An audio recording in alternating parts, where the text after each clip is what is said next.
Hello there you guys, welcome to another of my videos. Going to be giving you my starting 11 prediction for the Manchester derby. So I think Ole Gunnar Solskjaer is going to revert to a back four. So I'm going to go with David De Gea in goal. Some Manchester United fans would say pick Dean Henderson instead of David De Gea. But I think Ole's going to go with De Gea. At right back, I'm Wan-Bissaka. The two centre-halves, Victor Lindelof and Harry Maguire. At left back, Alex Telles. Obviously Luke Shaw's an option as well because he's just come back from a hamstring problem, but I think we'll go with Telles. The midfield, Paul Pogba and Fred. I think Bruno Fernandes will play ahead of them. On the left-hand side, Marcus Rashford. On the right-hand side, Mason Greenwood. And up top, Edinson Cavani, if he's fit, because Edinson Cavani's recently been out with a muscle injury. So that's how I think Manchester United could line up against Manchester City.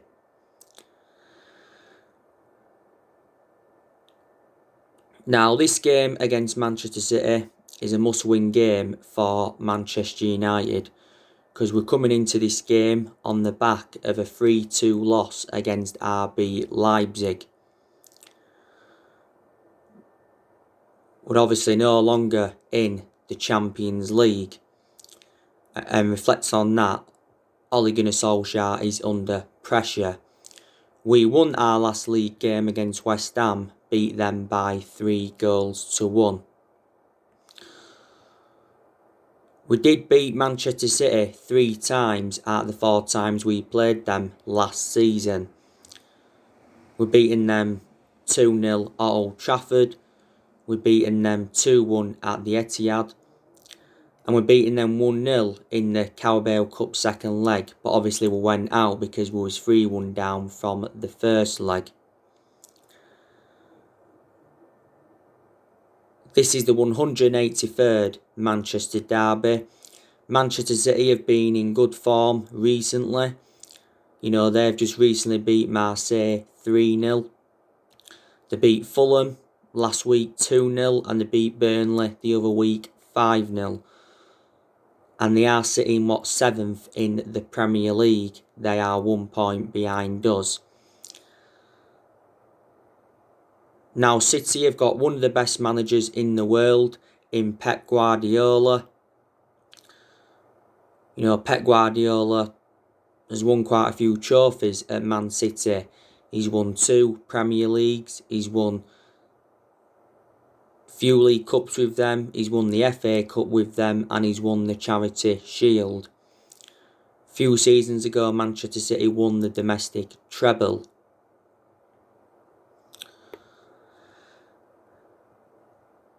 And don't forget, a few seasons ago, they finished on 100 points.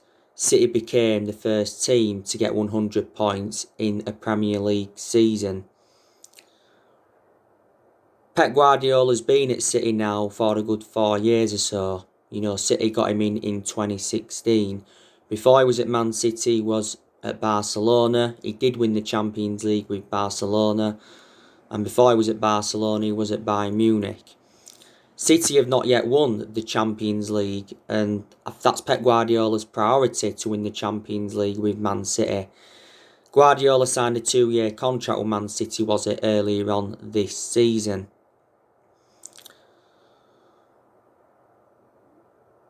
Pep Guardiola has confirmed that Sergio Aguero will not be starting this game tomorrow. He's just come back from injury. So Gabriel Jesus will be playing ahead of him. But City have got good players we need to be aware of. You know, like I said, they've got Gabriel Jesus. You know, they've got Aguero. He may come on in the game, but obviously he's not going to start. They've obviously got Raheem Sterling. You know, they've got Riyad Mahrez. They've got Ferran Torres. They got him during the summer. They've got Bernardo Silva. They've got Ilkay Gundogan. He's been out of injury. They've also got Garcia. They've got Kevin De Bruyne. He's actually regarded as one of the best midfielders in the Premier League. Rodri. Now, to be honest, I don't really rate that Rodri, to be honest. What I've seen of him, I don't think he's been too consistent. But I haven't seen a lot of him. I've just seen a bit of him. They've obviously got Nathan Ake. He's one of their centre-halves. They got him during the summer transfer window from Bournemouth. They've got Ruben Diaz. They got him from Benfica during the summer. I think Otamendi went to Benfica as part of a deal of City getting Ruben Diaz. They've obviously got Benjamin Mendy. He's one of their left-backs. Obviously, Benjamin Mendy is injury-prone though. They've got Cancelo. They've got Kyle Walker. He's their right-back. Fernandinho's still at City. He's like the age of, 35 now. David Silva did leave Manchester City, didn't he? A few seasons ago, Vincent Kompany left Manchester City to become player manager at Anderlecht. And Joe Hart also left them.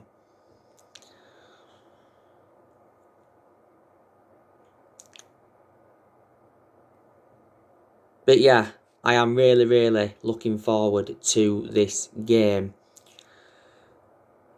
After Manchester City, we are away at Sheffield United.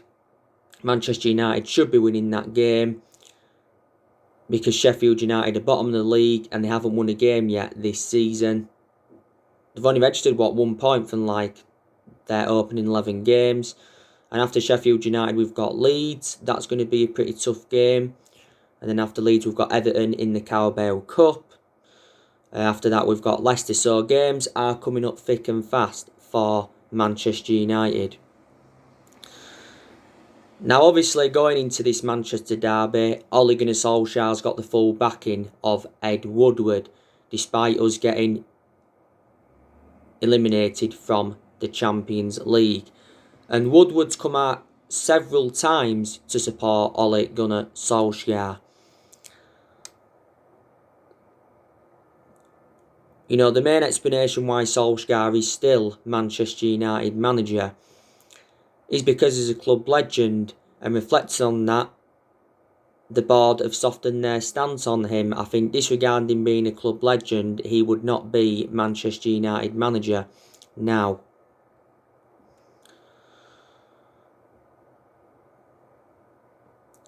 But he's not the long-term manager for Manchester United.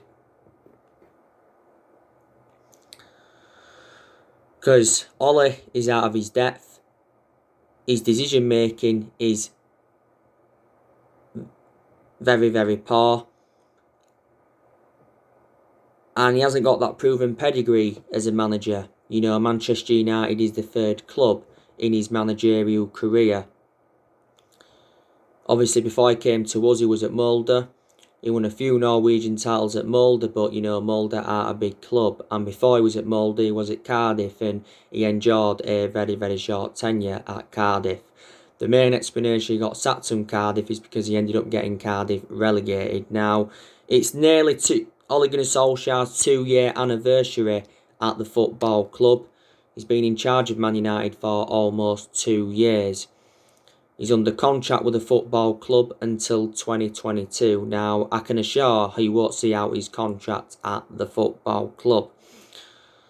This is his second full season as Manchester United manager. And I did say, didn't I, this season was always going to be big for him, and I said he's got to exceed his expectations if he's to remain Manchester United manager. And I think if we could get the top 4 this season, and if we could win a trophy, that would represent a very, very good season for Man United. Then that would give us something to build on.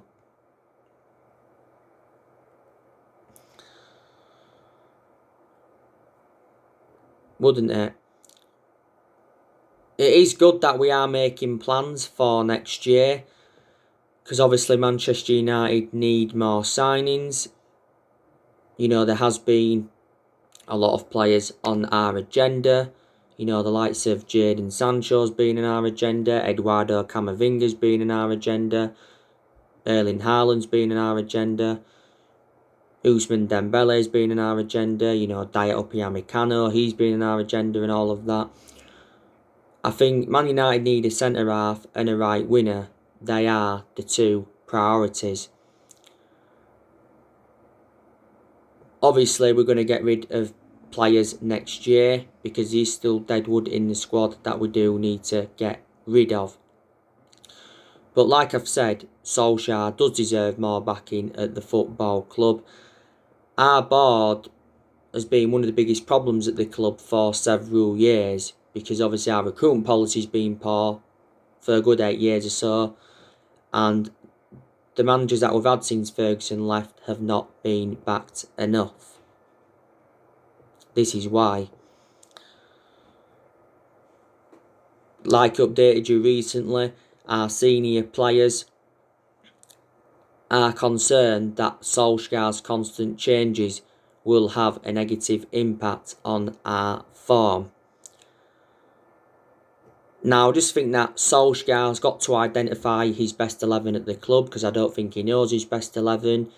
He's also got to select the right formation. You know, Ollie's gone a lot with a 4-2-3-1 formation since he got appointed in as Man United manager. A few times he's gone with a 4-3-3.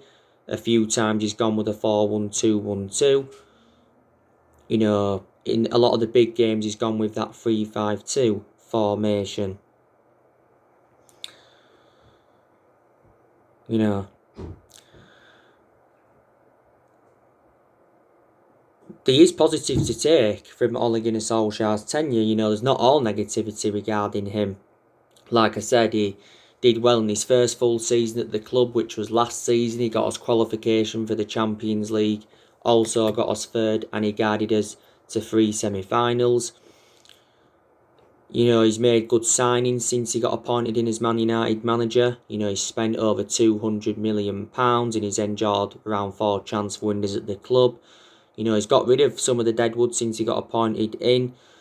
We've enjoyed some good periods under him as well. You know, went on a 19-game unbeaten run in all competitions last season. We was 14 unbeaten in the Premier League. You know, we're unbeaten in our last 4 league games at the moment. We're doing very, very well away from home in the league. You know, we haven't lost away from home in the league since January, so that's almost a year now. We've won our last 9 away games in a row in the Premier League, so that's good as well. So there is definitely positives to take. Our home form is a concern though. I think we've only won 2 games at Old Trafford this season. We beat West Brom 1-0 in the league, and we beat RB Leipzig 5-0. So we've actually won 1 game at Old Trafford in the league.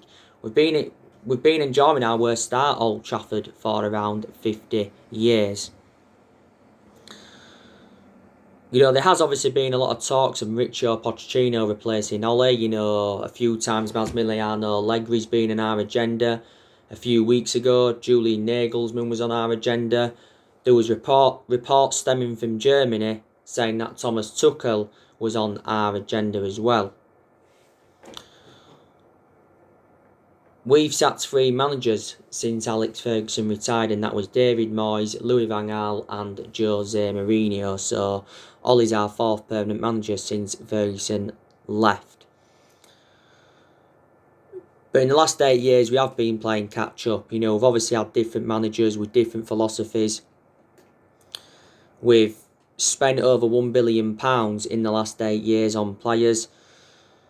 And we've brought 36 players in since Ferguson left. Under David Moyes era, we brought Marion Fellaini and Juan Mata in. Under Louis van Gaal era, we brought Schneidlin in, Sebastian Schweinsteiger, Di Maria, Falcao, Memphis Depay, Rojo, Darmian, Martial, Shaw, Blind, Herrera, Romero, Victor Valdez.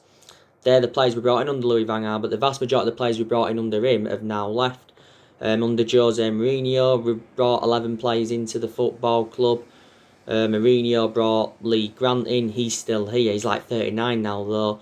Mourinho brought Dalot in. No longer here, though, now. Mourinho brought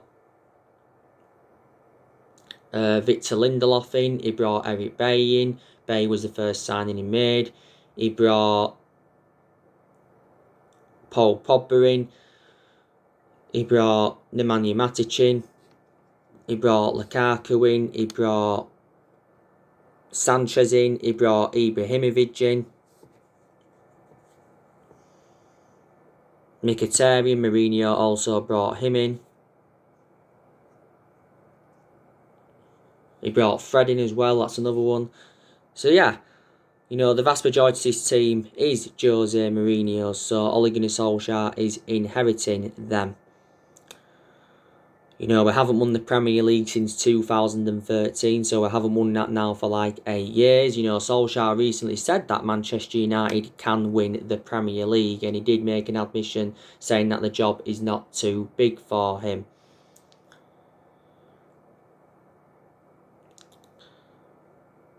So there you go. I think Ole Gunnar Solskjaer is facing the same problem as what Jose Mourinho faced at Man United. Jose Mourinho, when he was at the club, he made it clear to our board in the summer of 2018 that he wanted a centre-half. He obviously never got that centre-half in, did he? That was one of the reasons it didn't work out for Mourinho at Man United. Obviously, there was other reasons as well, because in general, he didn't get on with our board. He didn't get on with the top players at the club. And I think we appointed Mourinho in too late. You know what I'm saying?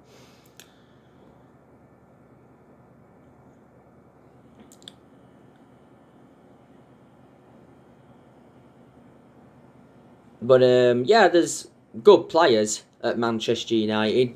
Don't get me wrong. I think Marcus Rashford, he's a very, very good player. I think definitely aspects of his game have improved. I like the way he finishes now. He gets good runs in behind. He scores goals. So he has now got that end product. And in general, he's improved under the Ole Gunnar Solskjaer era. Rashford's had a couple of difficult periods, hasn't he? He's had a few injuries before. Not so long ago, came back from a shoulder problem. Didn't he have an ankle problem at the start of this season? He had a back injury last season. Marcus Rashford needs to stay out wide because that's where he's more effective, Marcus Rashford. He can do well centrally, but I just prefer him out wide. Marcus Rashford has been part of the club for several years. Now, I think Anthony Martial's a good player when he wants to be. Just hasn't been good this season. He has been out of form. Just hasn't been clinical enough this season. Martial obviously has got a groin problem at the moment. I think he should be available though for the game against Manchester City tomorrow. Anthony Martial started against West Ham, didn't he? Last week. But he obviously got taken off. But he had a chance in the game, didn't convert it. He had 2 good chances against PSG, didn't convert them. Martial has probably had 1 good game, and that was the Istanbul Başakşehir game at Old Trafford when we beat them 4-1. But Solskjaer explained prior to the Başakşehir game why Martial's been obviously struggling, and he said it was largely down to the 3-match suspension he had in the Premier League because he got sent off in our 6-1 defeat to Tottenham. He could possibly be sold next year, Martial. He could go after Paul Pogba maybe. I think we could get £30 million for him. But last season, Martial was good. He scored 23 goals in 48 games. And he did well in his debut season under the Louis van Gaal era. You know, Martial's enjoyed a good 5 years or so now at the football club.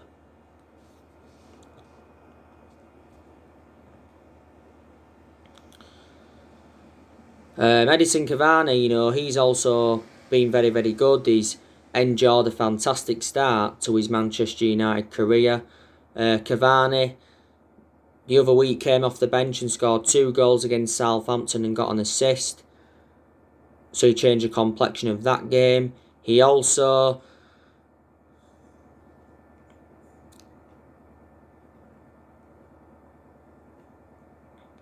scored his first goal for the club in our 3-1 win against Everton, and he almost scored with his first touch when he came on against Chelsea on his Premier League debut. When we got Edinson Cavani, I did say, didn't I, he will be the next Zlatan Ibrahimovic. I think Mason Greenwood's also very, very good, and you know, he has still got a lot of development in him as Mason Greenwood. You know, he's only young. Solskjaer's been defending him a lot this season. Greenwood wasn't bad against RB Leipzig recently. He had chances. He scored against West Ham last week. Mason Greenwood took his goal very, very well.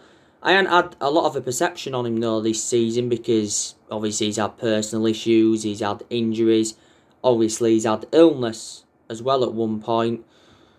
At the start of this season we give Mason Greenwood that number 11 shirt.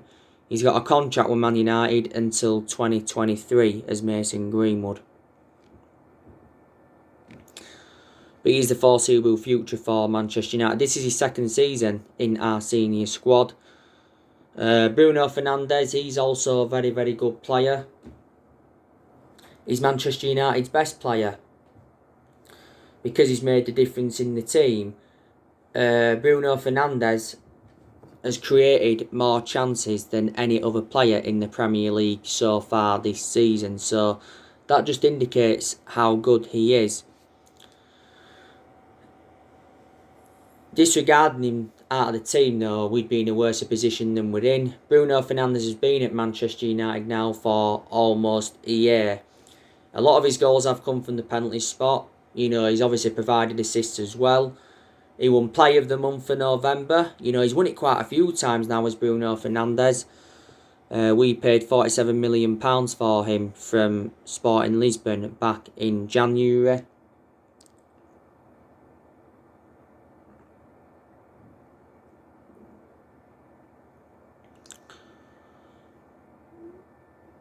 So, there you go.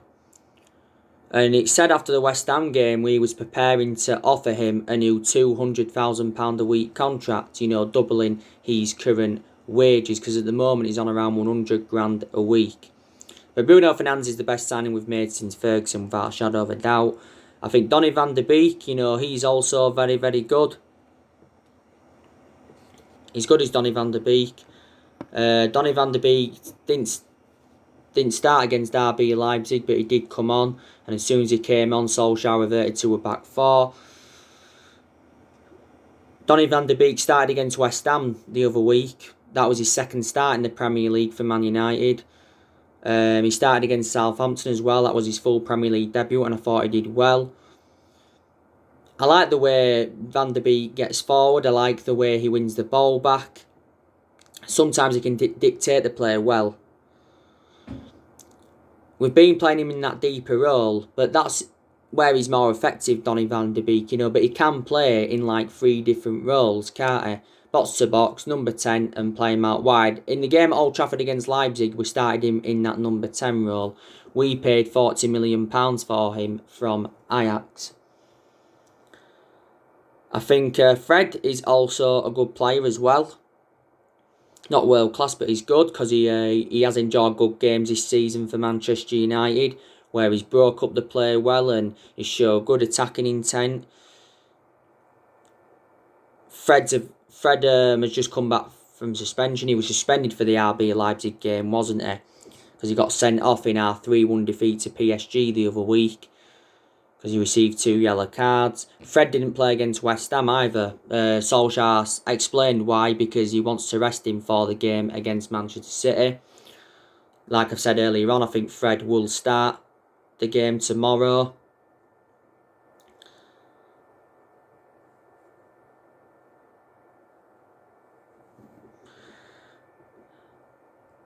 I think Shaw is good when he wants to be. You know, before he got that hamstring injury, he was in good form, was Luke Shaw.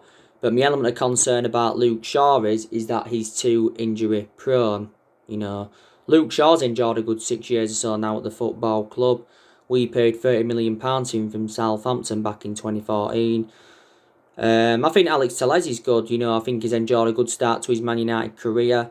He was poor against RB Leipzig, but prior to that, he's done well. You know, every player at some point enjoys a bad game. We got Telles for 15.4 million with add-ons included. Now, I think Harry Maguire, he's good when he wants to be. You know, he's not world class, you know, and he certainly wasn't worth the £80 million that were paid for him. He's enjoyed good games this season, but on the other hand, he's also enjoyed bad games as well. He was very, very poor against RB Leipzig, was Harry Maguire. He's the most expensive centre-half in the world at the moment, and he is our current captain.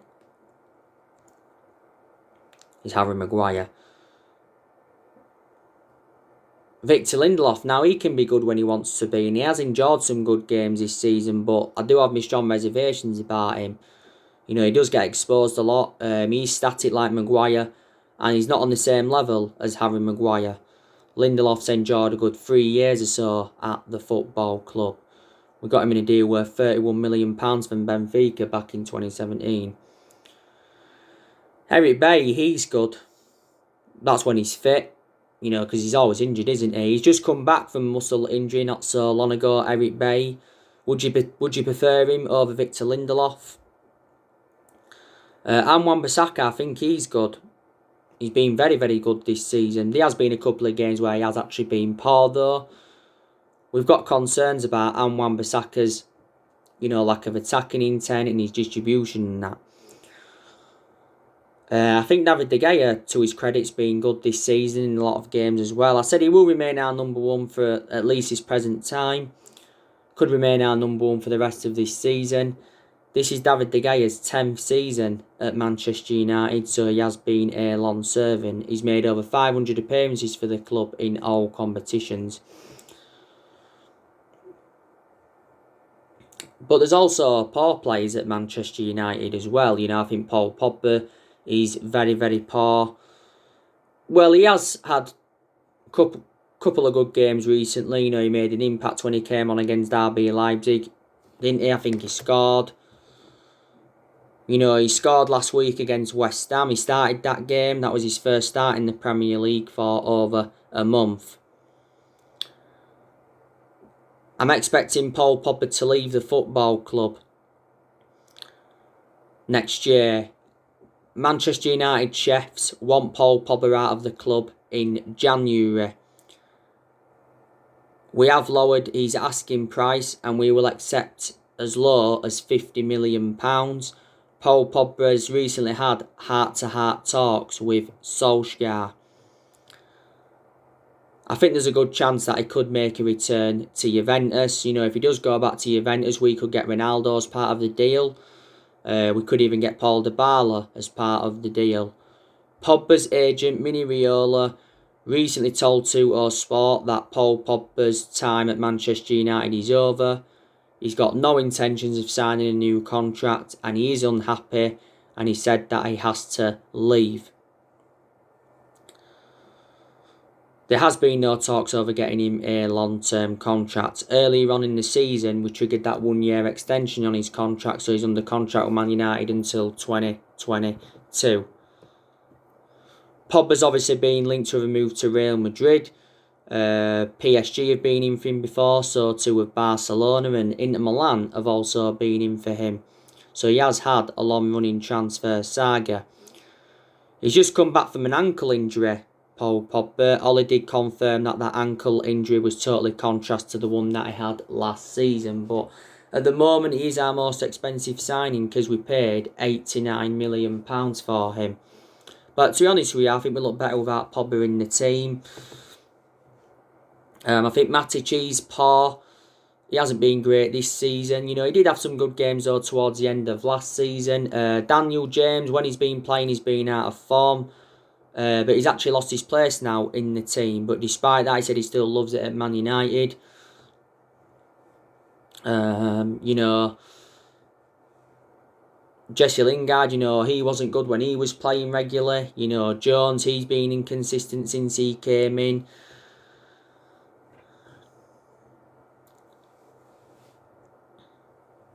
You know, I've got my reservations about Scott McTominay as well.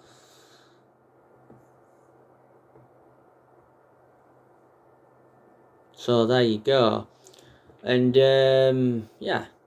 So anyway guys, that's everything to update you today. Drop your comments, likes below on the channel. If you do, consider subscribe as always, and take care. God bless you all again very, very soon.